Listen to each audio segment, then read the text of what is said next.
কোনোদিন একটা মানুষকে আমি সরি ছাড়া তর্ক করি নাই ভাইজান।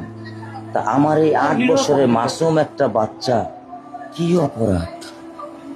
আমি এই কলজাটা ছাড়া আমি থাকবো কেমনি? আমার এই বাচ্চাটা আমি ঘরে ঢোকার আগে ফ্রিজের মধ্যে আমার জন্য শরবত বানায় রাখে। আমার বড় মেয়ে না, আমার ছোট মেয়ে 8 বছরের মেয়ে। বাবা শরবত ছবি এখানে লাগাই রাখছে, বাবা তুমি আমাকে নিয়ে যাবা।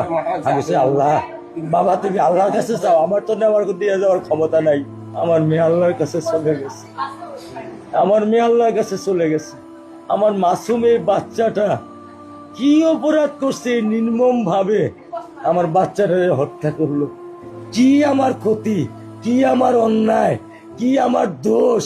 আমি একটু জানতে চাই আপনাদের কাছে। আমার যদি কোনো দোষ থাকে, আমার কোনো যদি অন্যায় থাকে, প্রকাশ্যে আপনারা আমার ফাঁসি দিয়ে দেন। আমি এই বাচ্চাটা ছাড়া আমি থাকবো কেমনে?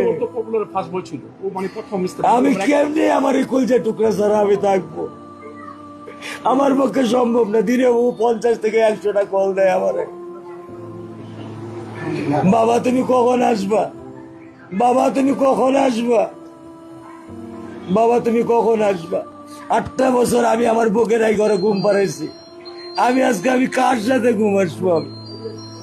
আমি কি দিয়ে মনে সান্ত্বনা দিব? আমার অপরাধ কি?